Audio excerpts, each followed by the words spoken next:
So happy Friday, everybody. How's everybody doing? Looking good? I see Jenny Kitchen in here, some other people. Thank you, patrons and our backers, for being here. Awesome. And today we want to get things started because we have a great lineup. We'll be discussing making a winning match, candidates, campaigns, and their districts. And we know we're still kind of getting over the primaries. Some of us that worked hard, some of the people here today worked their butt off running for office. Not everybody got the outcome that they wanted, but surely I think we need to have a round of applause for anybody that puts their hat in the ring, because even when they don't win, it's really a win for everybody because they really get their issue out for all their groups and for everyday people, as we say. But first, we have something to talk about that is very important because it has to do with elections. And Virginia, as we say, all eyes are on us. So we've been scrambling to get ready for this big election coming up. And you may not, some of you know about the Women's Summit, some of you may not. So we definitely don't want to miss an opportunity to be in front of you today to talk about why you should get into action with us, why you should get a ticket to the summit, and why this all-inclusive ticket is going to get you into stuff all summer long, our virtual training, all the way into some events. So let's talk about the Women's Summit. We got into this about obviously in 2017, did our first Women's Summit within 70 days, and we have done a Women's Summit every year. Now, Women's Summit does not mean only women can come. It just means it's run by a bunch of badass women, and that's what we called it. And then we're like, well, we're not going to change the name, but we want to make sure you know it's very inclusive, all genders welcome, all walks of life. Kids, you know, this one will be at a park, the in-person part of it. So you can also make sure that if you have family members that want to come, bring them along. So with that said, I'll talk a little bit about our first event coming up. And other people on my team will talk about the different other parts of it. So on this Friday, next Friday, June 25th, we kick off a mix and mingle at the Rowan Tree in Herndon with our partners over there. That will be awesome. We have live music. We have Virginia's List, Julie Jakopic, talking about the issues, and we will probably have some surprise elected that will show up that will talk about women running for office. We have wine, fun, and that's just a fun way to get together on that Friday night. Saturday night, we're going to have a Saturday, June 26th, the big candidate rally. We start off at the Turning Point Suffragette Memorial over in Occoquan Regional Park. And we have a lineup of speakers at the memorial. And then we're going to march in across to this beautiful venue that's high ceilings, very COVID-free, as we say, big windows, gorgeous, and we're going to just rally together. We already have Congressman Beyer coming, Conley, Eileen Fillercorn, and the list of usual suspects. Even Jenny Kitchen's making the drive in. And why is that important? It's important because we need to get our pandemic weak muscles ready to knock doors, work together, figure out how to win, and we need to support the candidates. And by you being there, makes them feel like they have some support. So please look at the whole schedule, and we hope you can attend. And with that, Robin, why don't you tee up a little video of what we're talking about so people understand?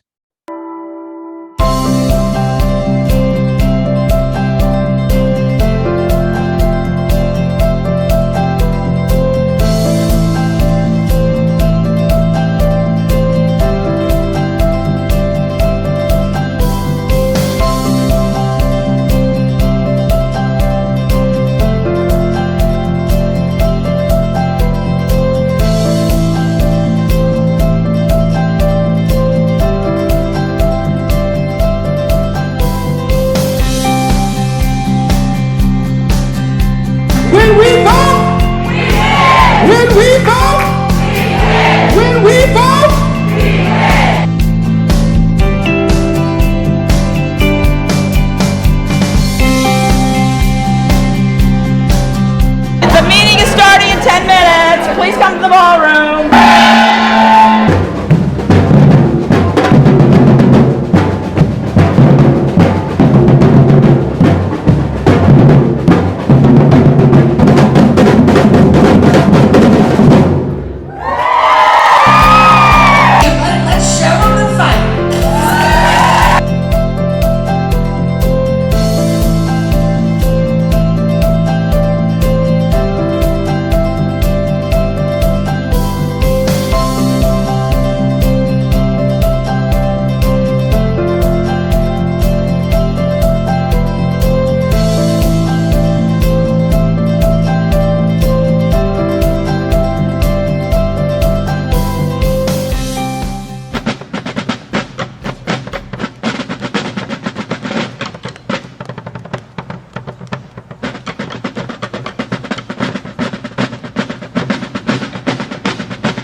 my gosh.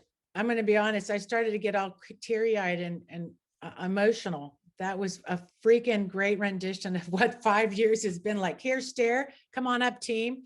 Robin, Rosemary, and let's put up our new intern, Annika Kandawal. I want everybody in the audience to know that she is going to be with us, our new intern. Welcome. Yay.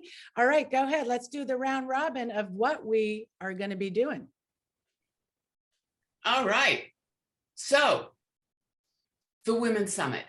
All information about the Women's Summit is at networknova.org. So please check it out. As Catherine said, this is a summit that's too expansive for one weekend, too inclusive for one location, too much fun to miss. For one all-inclusive price, you get everything. You get a whole summer full of online trainings on the #1 most requested topic, messaging, and you get live events all over the state. So how much is it? $40. $40, my husband would say that's just 2 umbrella drinks. Or if you're having tough time financially, use the Give Me a Break for COVID price of $20. $20, I think, what, is that the price of a coffee at Starbucks these days? So we have that. Now, I am going to talk about the online training, because when we looked at online training, everyone does online training, but we at the Women's Summit, we go above and beyond. So we found the best speakers on messaging around the country that are for the left, and we brought them in to do training for us. We're going to kick off on Tuesday, the 22nd, with Demcast, talking about how we can own the messaging, the social media airwaves. We all know that disinformation is everywhere. How can we get our message out there? And what's so exciting is that they're going to work with us and give us the secrets about how to get our message out there. And then together, we're all going to make a message go viral for one of our candidates right then and there. And you're going to see the magic of people getting together to make something viral. Then on Thursday, they're going to do a session on disinformation. Now, oftentimes online, when we see something, one of the crazy things the Republicans say, you want to share it and say, oh, this is crazy. Where they're going to teach us, how can we deal with disinformation without actually spreading the disinformation?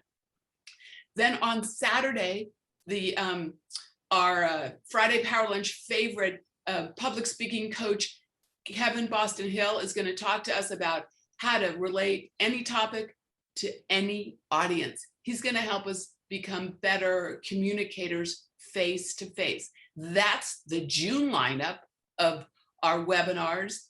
And we have more July and August, but I'm going to stop there. And remember, one price for everything. Everything. There, you want to, I mean, sorry, Catherine, you want to say anything else about the live No, but event? I want to know how we're going to pick that one candidate. I'm so excited, but let's get it, keep it moving, because we got a great lineup. So boutique, who's our badass? We have our badass boutique up. Oh, That's me. That's me. go. Thank you. Look at this design. Is this fabulous or what? Let me admit my friend in here, Mary Trice. I did. I let her We've got know. it. We've got a beach towel. We've got T-shirts. We've got postcards and caps. We're going to take this, our fiery logo and spirit all through the summer. Wait. Where's the bikini? I thought we had a fire. Yeah. We will get some more panties, right? Panties were very Okay. popular. Fireball panties. All right, I'm Just in. haven't had an opportunity to look at that. And look at these fabulous sponsors. Clean Virginia, Planned Parenthood, Now, National, Virginia, Demcast, Rowan Tree, Women of Action, Appalachian Women of Action, Sam's Headshots once again, Virginia Justice Democrats, let's get a better logo for them, Razor, and Turnout Nation. So this is really exciting. And thank you also to Friends of Don Beyer, Jill, Harriet, and Carol. So And Jerry you two Conley. Don't forget Jerry. He'll be all well, mad he at us. doesn't seem to be there, so. Well, not yet. Now, Yes. okay, now So- what about these tickets? Yes. Who's So, tickets? so let me just remind everybody, you can check the link that I've just put into chat. For one low price, you get all the online training, you get all the great in-person events, You get to come together in the way we need to come together and learn how to message so that we can keep that blue wave going in Virginia. Yeah, I love it. I love the energy. And Annika's going to be helping us because let me just say, our runway is short this year. We usually have months to prepare, but we do the show every week and that bandwidth of that, and then trying to gear up for this. So please I'm so grateful for your patience, just to know that we are getting this going on, but we need to just get together and rally. Oh, a spin. Let's spin for what? We're doing a spin. Stair, what do you want? What are we spinning for? You're our swag queen. We're going to first spin for a cap. All right. We're going to spin Okay. a few more times. So we're first going to spin for a cap. Here we and I go. did want to mention that we do have a grab bag of things that are available for sale before the summit. All right. And Who's our winner? Oh, whoa, wait, almost got, Is Pamela here? You have to be present to win. you have to be present to win. Let me check. is she in? Pamela, you're the winner of the hat. Pamela, I do not see Pamela here. Let's Okay. spin again. Spin again. I love the spin, and Alyia almost won. That would have been fun because she's in the room. Oh, Andrew, oh, wait, Andrew. All right. All right. Hey, I feel like we fixed that, don't you? Like, no, I'm teasing. Okay, let's go to our lineup. What do you say?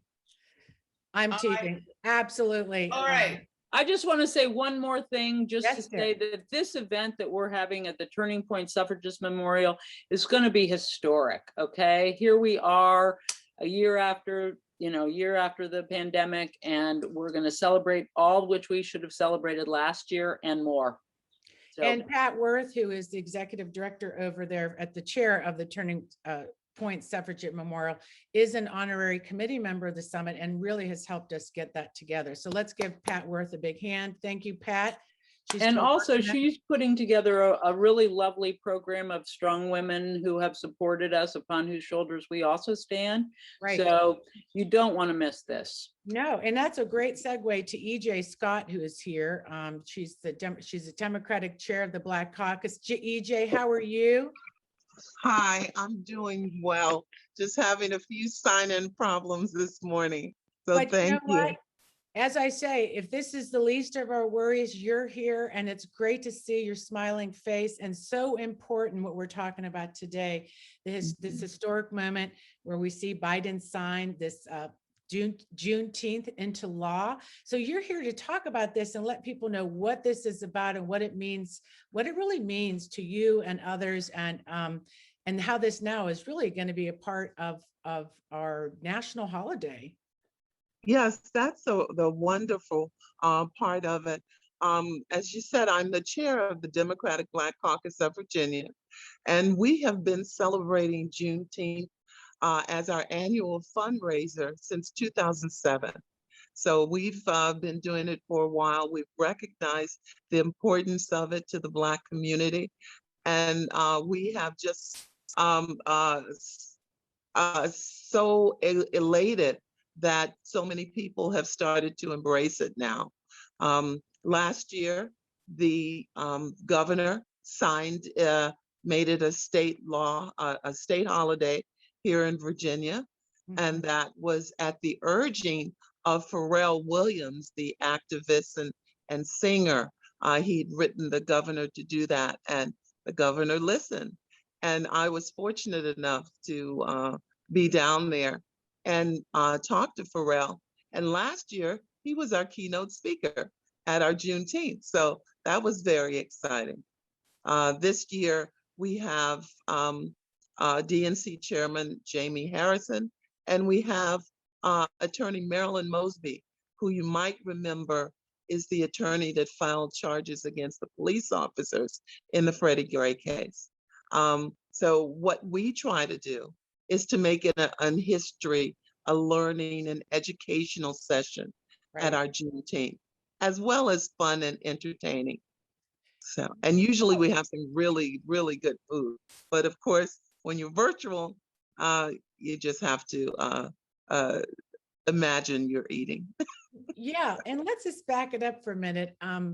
In the sense for people, like I said, I was sitting with my neighbors the other day, and you know, a lot of people still don't know Juneteenth. Let's just say a lot of white people are sitting there, what's this Juneteenth? And, you know, they're looking at the federal holidays, they're trying to make sense of it. So just a quick background, you know, we kind of know it, but just a little bit of that. And also, I mean, really joining the other holidays. What I'm hoping doesn't happen to Juneteenth is like with the other holidays, all of a sudden it's a mattress sale. Like we really tend to, keeping it so sacred, you know, it has been this special thing. So I'm hoping we just don't, people really understand it, you know. So that's one interesting comment I have for you down, you know, to think what we think about that. But give us this historical context also. Okay, I'll start with the historical context, and then I'll talk about how it might change over the future.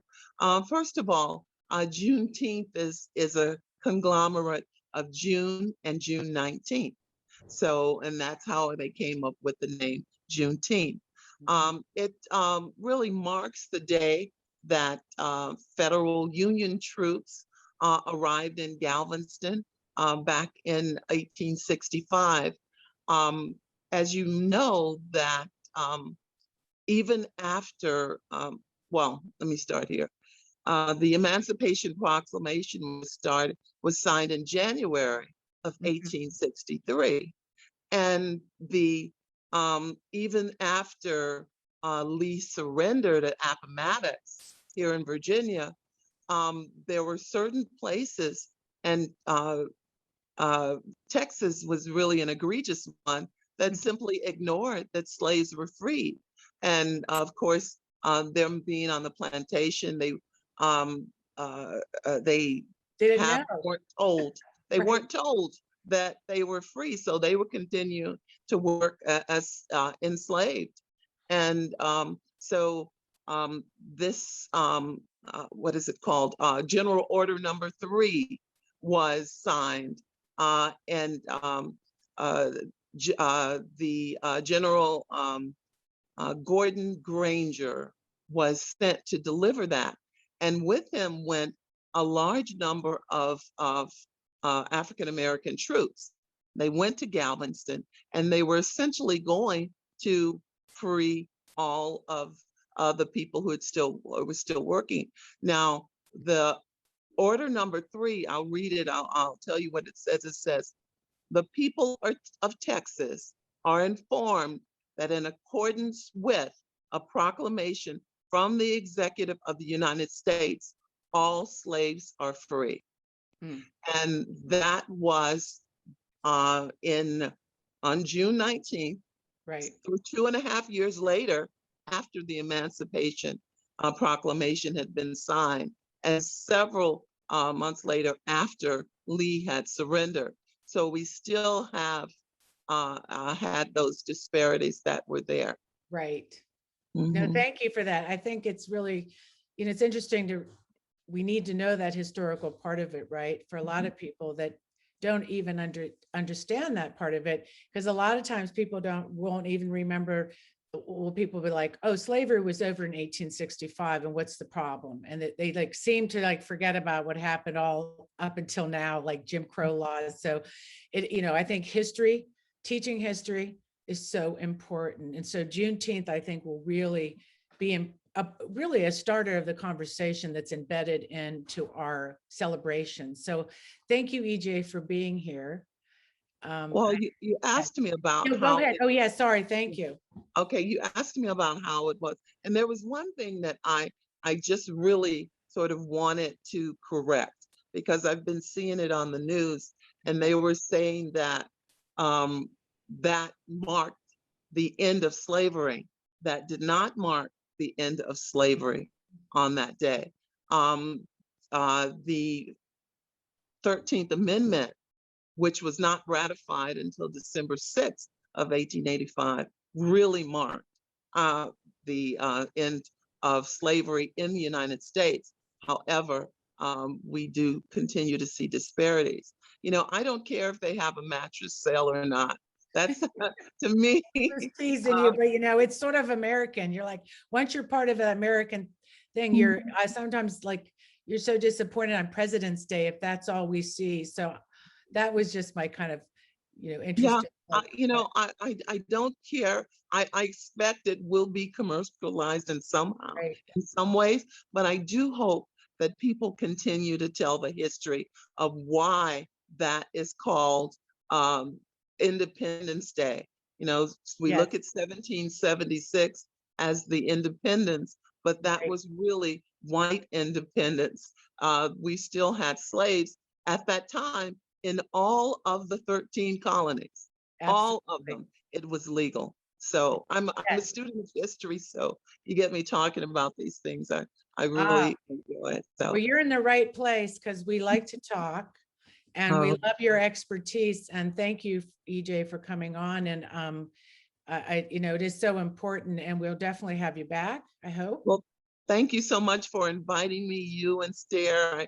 I Right. really appreciate Can I all ask you that a you all personal do question? out there. So What are you going to be doing this weekend? actually tomorrow we have our Juneteenth luncheon.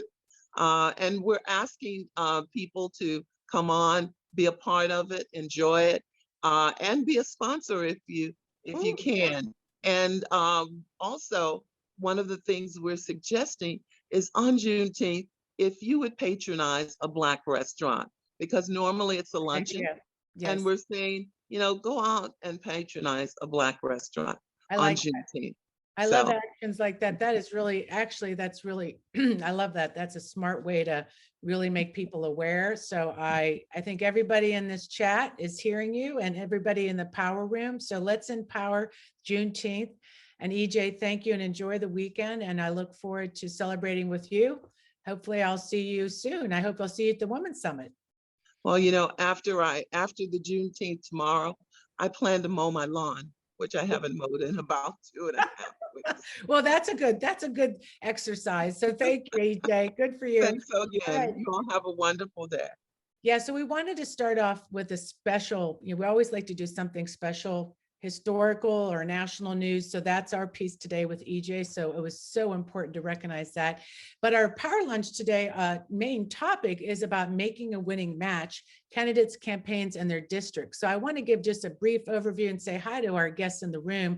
We have with us, just to recognize our spotlights. Hold on here, right?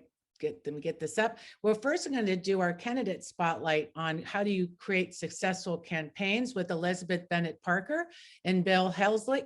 Hey, Bill, are you here? And Elizabeth? All right. And then we'll move on to Matt Renninger, partner of Apollo Group, and Alyia Gaskin. We'll be talking about what that winning match may look like. And then we're going to boogie over to Sarah Bagley, who will also talk about her campaign and what made her stand out in her race. And then we will go up to, hold on one second. To Andrea McCullen, who's here, who ran for lieutenant governor. We're going to talk about what that's like to run in a statewide race, talk about those challenges and different opportunities when someone runs, what that takes, and to really talk to her about her race. So first, let's kick it off with our two first guests. How are you doing, Elizabeth? Congratulations. And Bill, how are you doing? Doing great. It's wonderful to be here with this energy and the badass women. I appreciate y'all having me. Well, and you're vice mayor, Elizabeth, still of Alexandria. So I want to make sure to shout that out to you because it's very interesting. We'll start off with Elizabeth. We've met you so many years ago, actually doing this Women's Summit kind of stuff. But that, Alexandria was really the place to look at for local election and what really got people out. Like that place was fired up because it was 13 of you on the ticket, correct? I think there were more than that. Was there? I think I'll defer to Alyia and Sarah. I think there were at least 13 council candidates, and then this race, and of course all of the statewide races and the two mayoral candidates. So we had a lot of folks on the ballot. Yeah, and we were knowing that that's where the place to look. And I think that for us is looking at local races are really interesting. So let's just get right into it. Why don't you just tell us about your campaign and what you think about when you look at it now after the fact, how you put together and created this successful campaign. And then we'll kick it over to Bill. Sure, great, thank you. And first, thanks to Catherine and Robin and Stare and everyone for putting this together and everyone for being here. It's an honor to join you all. Still sort of recovering from last week, to be honest. Still serve as the Vice Mayor of Alexandria. I've gotten some questions about this, so I'll just address it now. So my term as Vice Mayor is through December 31st. And obviously still have a general election for the delegate race as well. So a busy time of year, but excited to be the Democratic nominee and to work with all of the Democratic nominees, both locally and statewide, to continue to see Democratic success. So a little bit of background about me, sort of both of my parents were in the Navy and instilled in me a sense of service to our community and our country. And my mom always used to tell me, if you're not part of the solution, you're part of the problem. And so really applied that to my entire career and had a background in our community before I ran as vice mayor. So I had started a small business to fight food waste, both the negative environmental effects as well as the fact that we waste food while members of our community go hungry. Had merged that or joined forces with a local nonprofit job training program that works with women coming out of the criminal justice system, women experiencing homelessness, women who recently immigrated or surviving abuse, for example.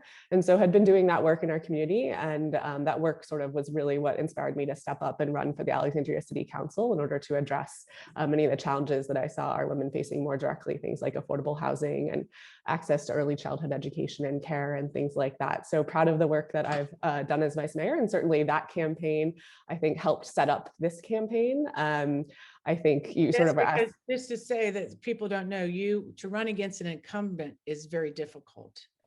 And you were successful. I don't know, some people may not know that, but I think that really that's very difficult to do, right? Yes, and I think I had a lot of factors in this campaign, and I think a lot of it was communicating with voters. I had done that in 2018, knocked almost 8,000 doors myself in 2018. I don't remember the number for our total campaign, but again, was doing that this campaign. I think we knocked about 12,000 doors in the primary and got a really positive response at the doors. So that was certainly, I think, part of this campaign success, and obviously had a great campaign manager and wonderful volunteers and a strong support in the community.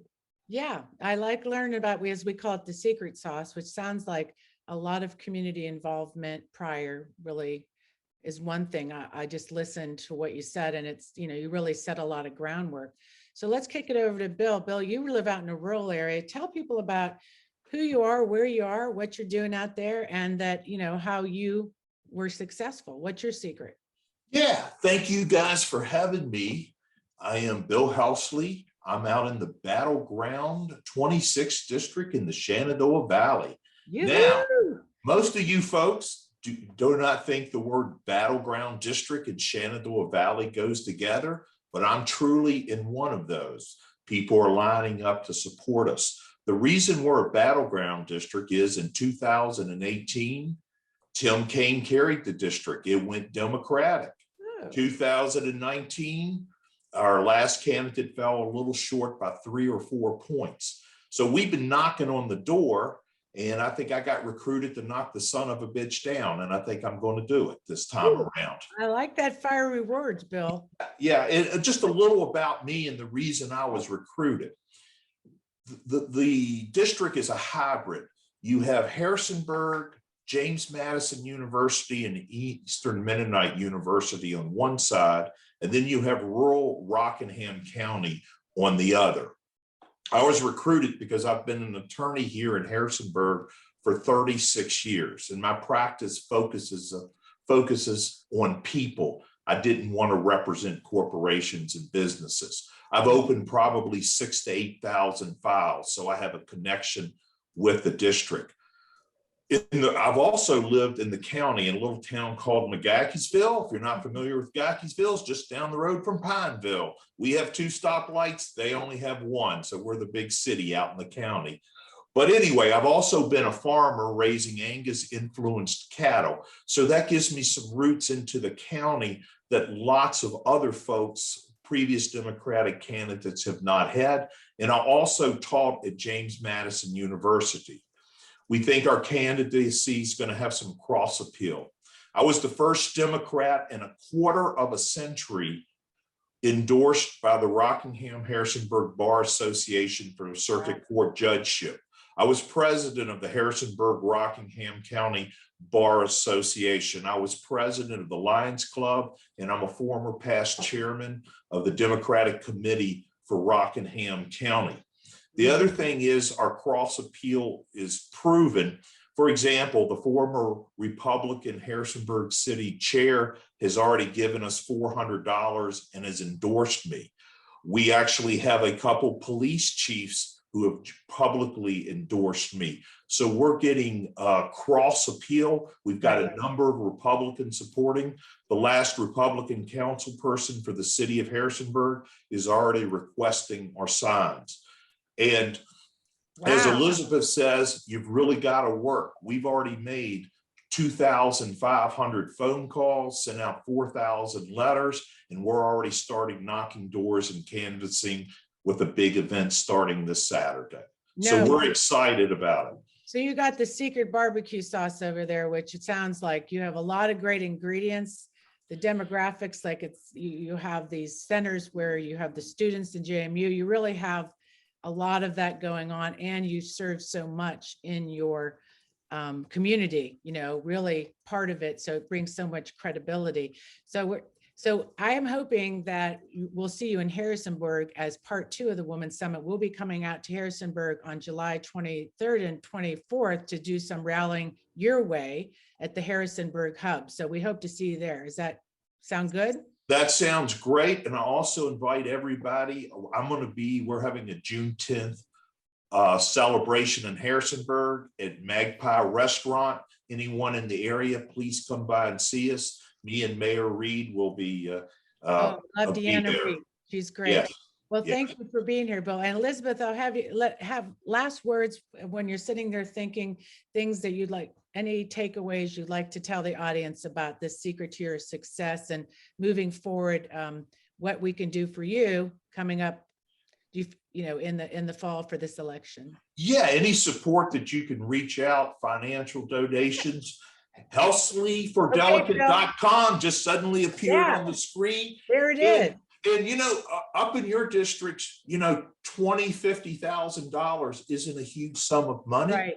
Down here in Harrisonburg, an extra $50,000 can move the needle. And we are so close to turning this district blue. And one other thing with the secret sauce, we now have the 45-day early voting period.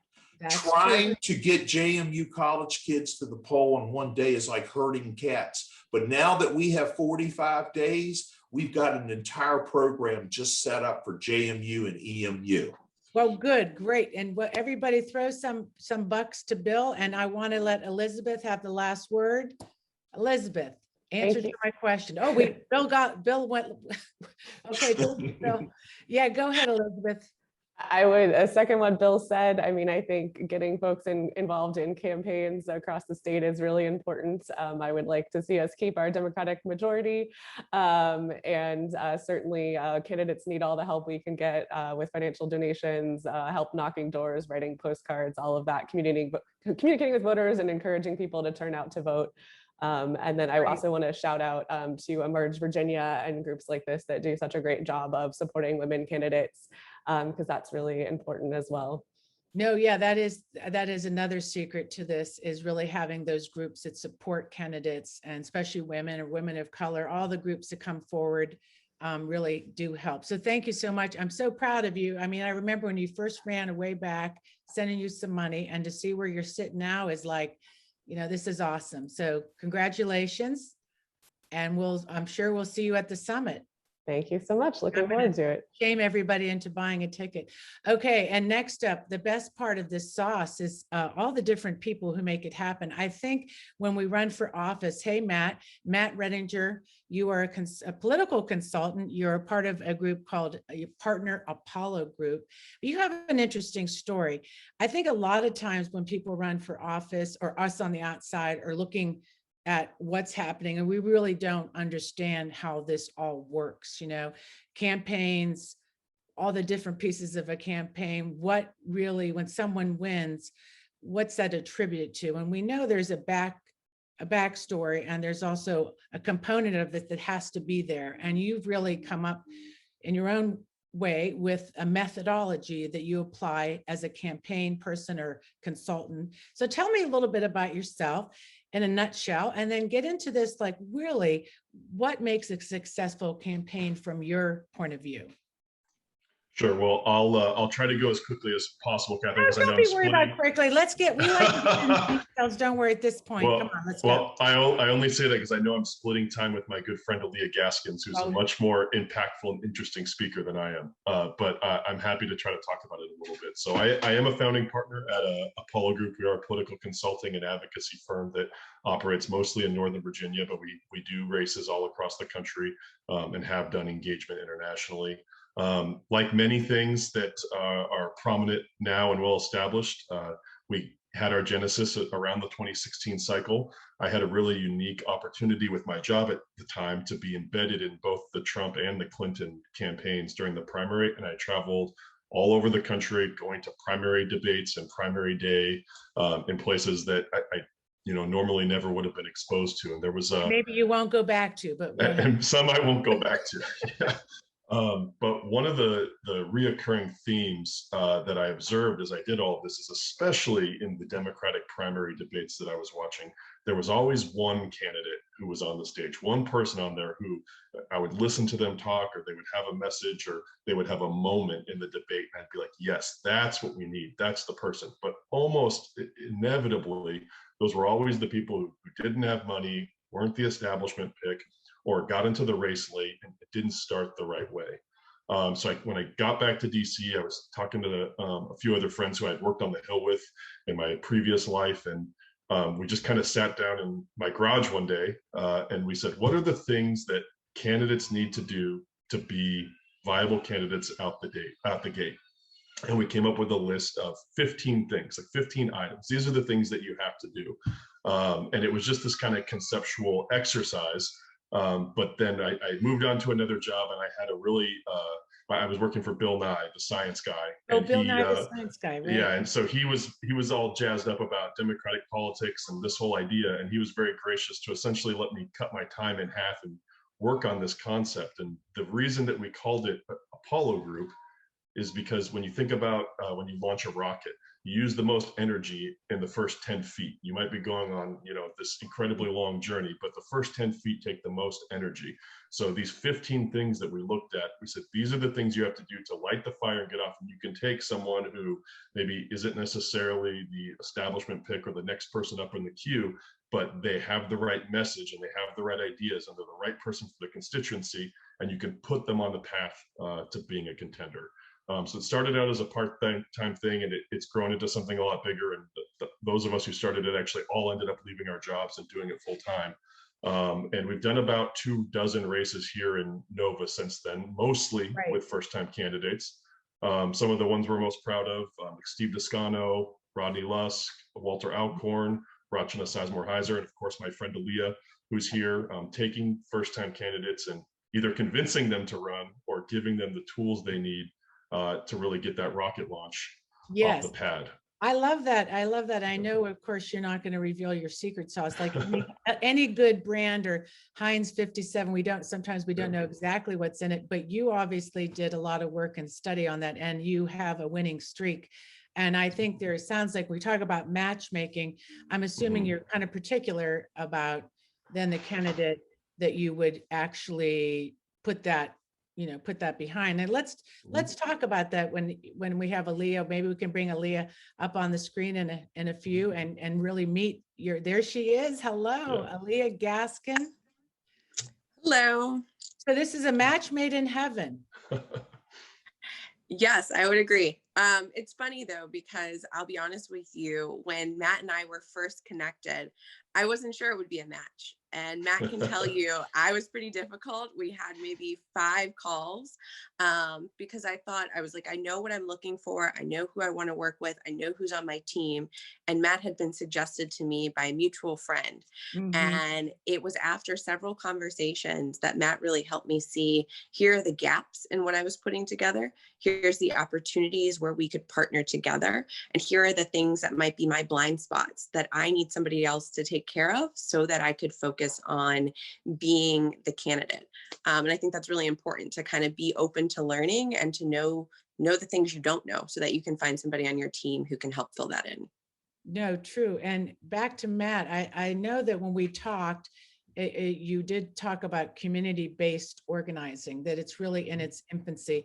Talk about that, and then we'll really get into more details with Alyia and her campaign and more about her. But I really want people in this room who really are seeing this from the outside to understand these key ingredients. And what did Alyia have in this community-based organizing in your concept that you knew would be needed from your team and then her as a candidate? It's such a cool topic you've come up with, this idea of matchmaking candidates and constituencies.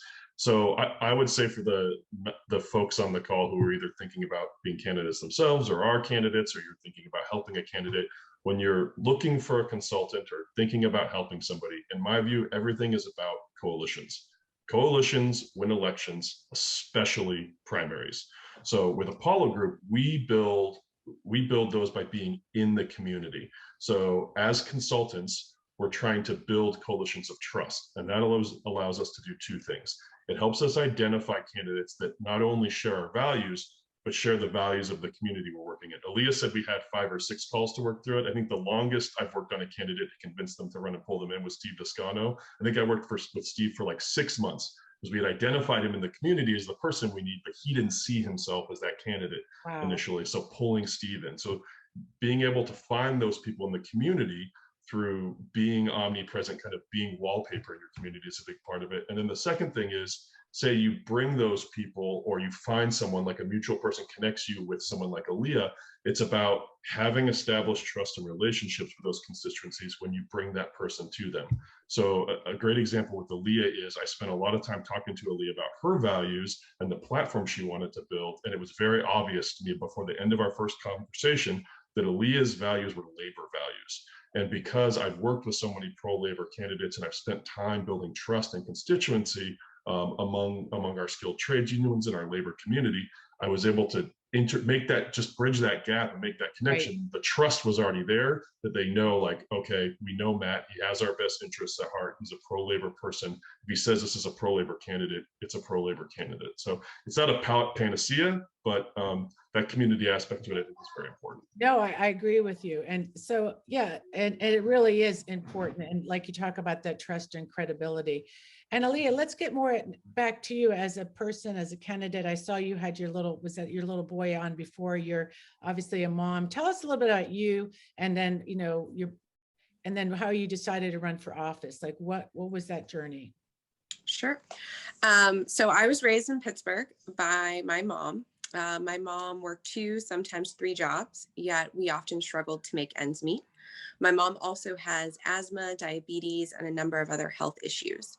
And so many of my early memories were going back and forth to the emergency room with my mom, in large part because of the stress of not always knowing whether or not we were going to have a roof over our head, or the many nights when she was skipping meals to make sure that I had something to eat.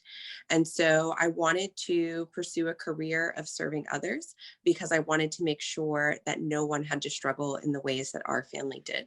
And so I've spent the past decade working with cities across the country as a public health professional and an urban planner, really helping them think about what does it mean and what would it take to be a healthy community. And so that was a large part of why I decided to run. I truly believe that it's possible for Alexandria to be a more healthy and more just city, and to recognize that our health doesn't just matter in a pandemic, but decisions about housing, decisions about transportation, decisions about our schools, all of those things impact our physical, mental, and social health. You're right, I am a new mom. And so I'd been active in the city prior to giving birth to my son, serving on different boards and commissions. But I think having him and thinking about the change I want to see, I believe that, to really root out some of the root causes of the injustices in our community, that requires policy and systems change. And so I wanted to be at the table, really fighting for Zeke and making sure that we're making those changes on a faster timeline. So that was a big push for me running. No, exactly. And, I wish I lived in Alexandria, and sometimes when I hear about Alexandria is so rich with the local politics. And I think it is it's such a tight community. And I think Matt's right about this, when you're working in that community and the credibility and the work you do, and you sound like you're a perfect match for your district. And I wish you luck. And I know that Matt told me some numbers about you. It's trying to understand this election. Whoever gets the most votes in November becomes vice mayor. Is that correct? That's correct. And I do have a correction there's a lot of little nuances. So first, in Alexandria, everyone is at large. So we're not technically matched with the district. You're kind of trying to match for the whole city. Right. And the top 6 in the primary move forward. So I actually came in second by fewer than 100 votes. Right. So there was one incumbent who beat me, but then I had the most votes of the newcomers as well as Nice. beating 2 incumbents. So the race is not over. You're right. The most votes in November does become our vice mayor. Okay, and I know Matt is already, I can just feel this going on in his head. So thank you both for being here. I'm so excited for you both. And I've learned just sitting here listening to you guys from I call it the upstairs, downstairs look at campaigning. There's so much to it. So thank you again. And I know we'll be in touch. So, and I hope you come to the Women's Summit, as we say. Yes, I'm looking forward to it. And if I could just share one little nugget. When Matt talked about coalitions and coalitions of trust, I think in the beginning, you start with, the networks that but I think sometimes we forget that the biggest coalitions and the groups people trust the most are probably their friends and families. And so when we started this campaign, it wasn't door knocking because we were in the middle of a pandemic. It was really on Zoom and having Zoom parties. And so the way I got to know people, I joined people's baby showers. I joined Super Bowl parties. I joined book clubs, wherever you were to try and figure out, people don't have to be interested in politics to have an opinion. And so how can I take 5-10 minutes of your Zoom happy hour, share about my message, hear your questions, and then pop off? And I think that was a big piece of me then meeting people who could introduce me to other people and create new coalitions. That's a great idea. Do you have to do the baby gift too? I mean, is that part of it? So.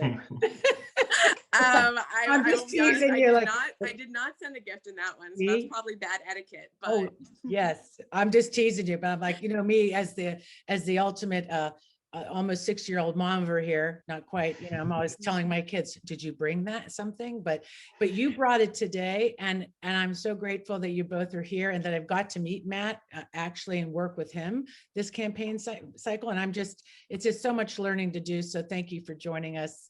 And I think we're going to bring up a friend next, Sarah Bagley, who was also on the city council next and who also has some great things to share. So thank you, Matt and Alyia. And why don't we get Sarah Bagley on the screen, who's another primary winner, the city council race. Sarah, we talk about yourself and what we love about what we call our grassroots women friends. You're a Moms Demand Action member or leader. You're also involved in postcards. And here you are now in this race and you won. How did you distinguish yourself? What would you add to this conversation? Yeah, can you guys hear and see me? Yes, okay I can hear you. Okay. Yes. Okay, yeah, great.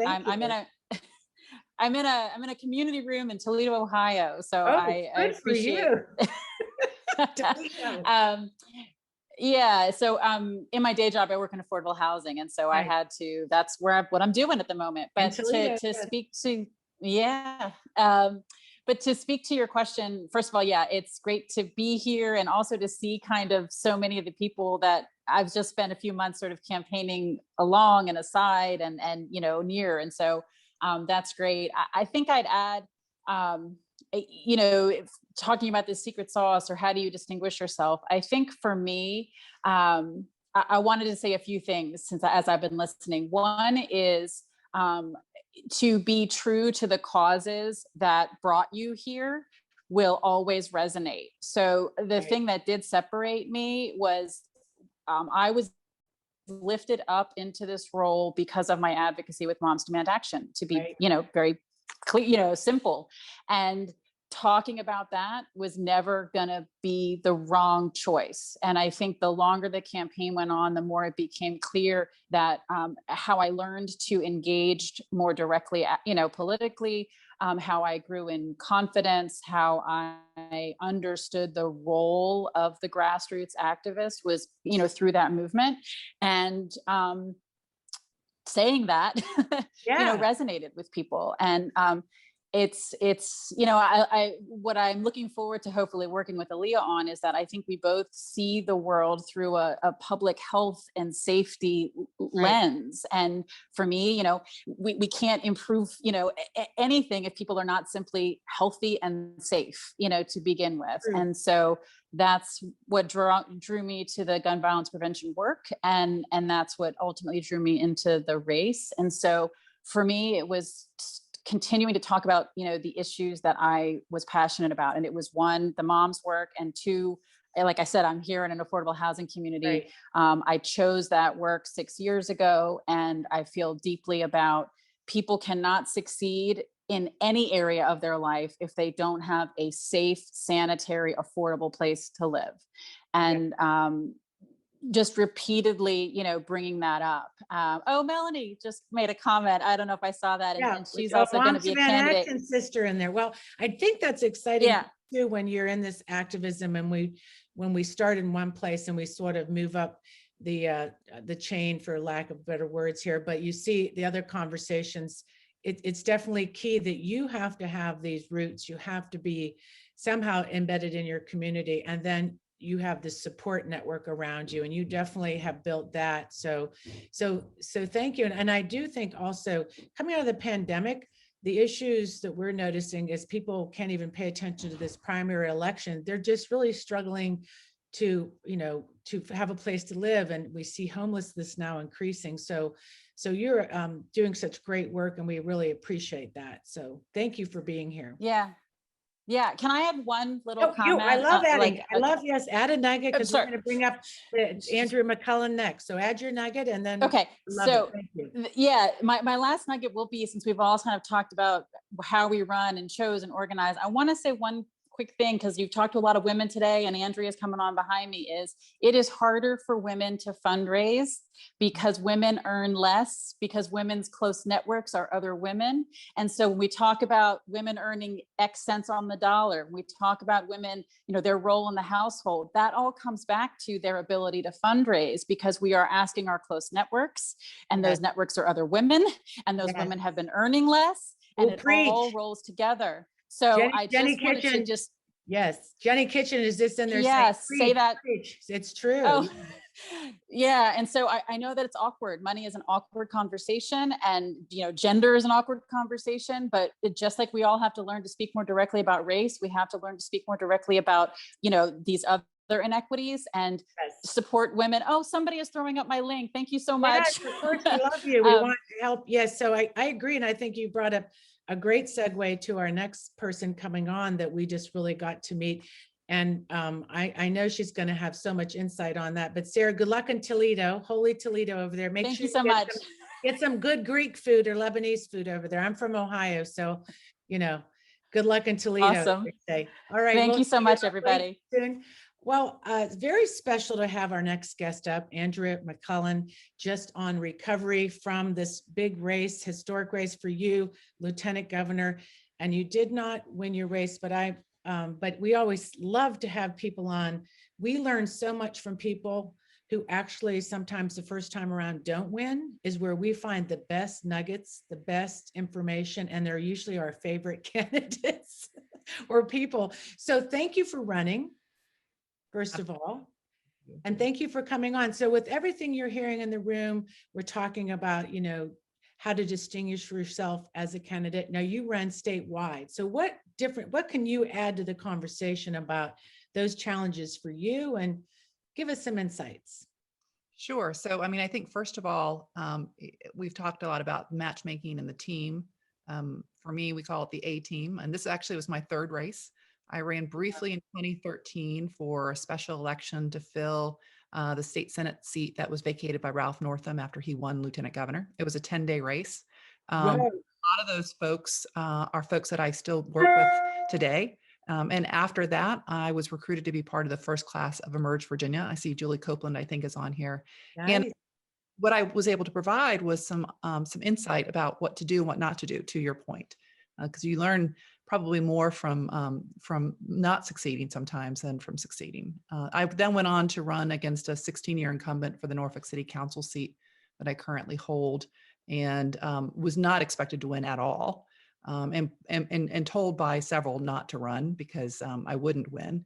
I did actually beat him in 19 of 23 precincts. And I did raise him dollar for dollar.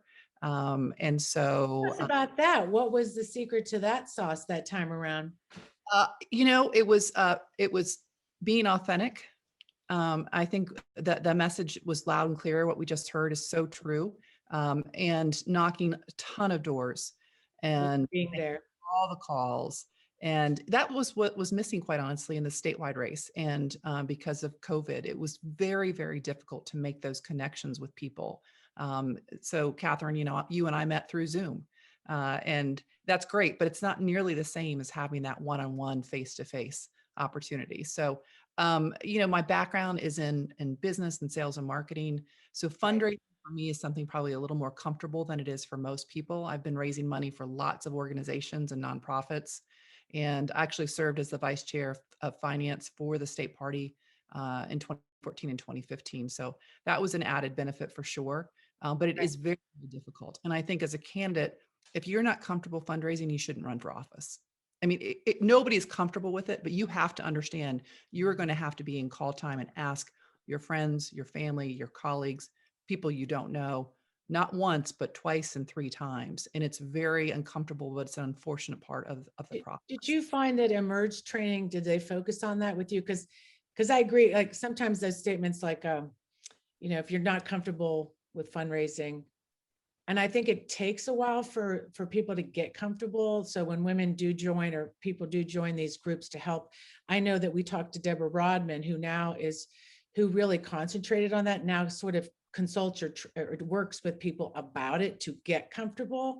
Because I think a lot of times it's either the community you live in, or you may not, you do work where you're not, like you said, asking for people for money. You may not have a lot of money. Your friends may not have money. So it's like, how do you find people with money to give you money? So I think that there is that too, that gap where we need to help really great candidates, like Matt was saying, has so much potential and they're really the one, but there's that stretch of the skill set, right? Yeah, it's so Emerge did focus on that, and we went through a lot of scenario analysis, if you will. I think raising money for other candidates or other causes before you become a candidate is a great way to practice. That's a great way to practice. And actually, I also say that don't ever be a candidate if you haven't helped some other candidacy first, right? You should be knocking doors and making calls and raising money for others. It's free training, and we all need the help before you become a candidate yourself. You also have to recognize your family needs to really understand the sacrifice that not only you are making, but they are going to be making. Now, yes, I was behind a Zoom screen for about 9 months. Even that case, I went into my Zoom cage at 8 a.m. and I wouldn't emerge until about 9 p.m. Every day. Yes. And I did that for months. And then when we finally were released to go about in public, then I was trying to, catch up and be all through the entire Commonwealth in a matter of 6 to 8 weeks. So another piece of the puzzle, if you're going to run statewide with regard to your team, you have to have a great scheduler. So when you're making the trek to Dickinson County or Wise County, you can't just go there for one thing. You have to be able to batch up a lot of different meetings along the way, and that's really difficult to do. To have somebody who's skilled in that. You have champions, regional champions, as well as fundraising champions around the state. People who can help you and be the eyes and ears on the ground. That's really, really critical as well. And it is a big undertaking. I met so many new people, many of whom I've never ever met in person still, because we were on a Zoom environment. I know.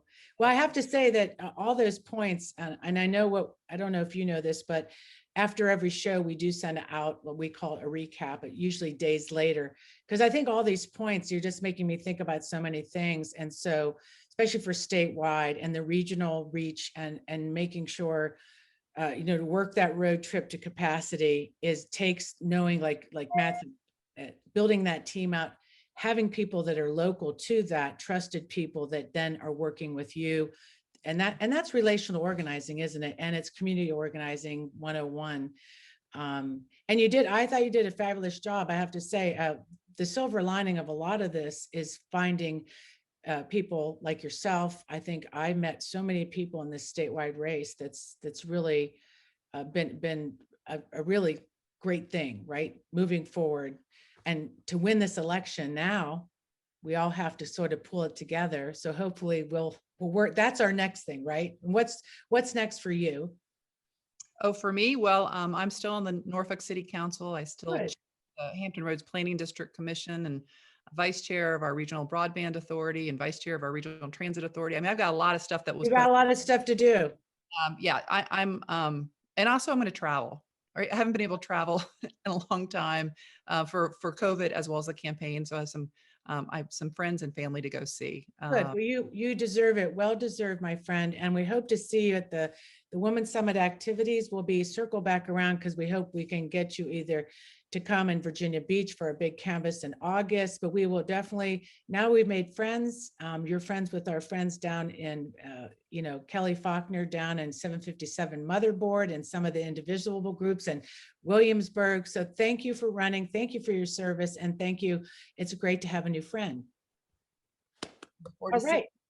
In Virginia Beach. Yeah, we'll see you. Well, get the beach towel. Everybody on the Zoom, go to the boutique and buy a Women's Summit beach towel because we're going to lay them out at the beach and we're going to get a suntan and we're going to have all our when we vote, we win. And this is how we're going to take over Virginia Beach with that beach towel. And of course, our hat. With that said, let's do a spin. I know it's doing late since we're already here.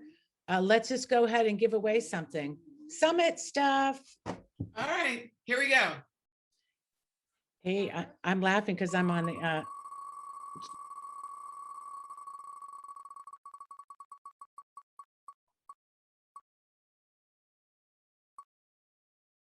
Donald Craig. Yay! Is Donald still here?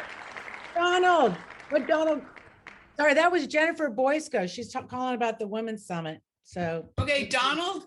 Is here. Here? Oh, good, He's Donald. here. All right. Let's do one more spin. Let's do one more. Okay. Woo-hoo, Donald, friend. put your size and address in the chat. Okay, wait. Bonnie Beckett. Bonnie. Are you here, Bonnie Beckett? Is Bonnie still here? She is. Yes, all right. All right, Bonnie Beckett. Okay, folks, it's that time. Bonnie, you again. get a t-shirt too. Put your Where's the size. t-shirt? Put your size in the chat and you can do it privately and your address. Yeah, that's always fun, right? Trying to figure out those t-shirt sizes. All right, so it's that time again. It is to remind everybody about why are we doing this? We're doing this to build a better world. We're doing this to really save our democracy. There is so much at risk. We like to have fun in this room. We like to get together because this is the only way that we can really win is just keeping the momentum going. So we're glad you're here today. Please get the word out. Help us get the word out about a summit. If you want to volunteer the day of, we certainly won't say no to you because we are just on a short runway and we certainly need help. Follow our show, follow us on Twitter, be a patron, and subscribe to our YouTube channel. And of course, stay for the after chat. What else do you have to do on Friday? We'll see you soon. Let's run the credits. And thank you to all our wonderful guests. And we learned so much today. So let's hit it, Robin.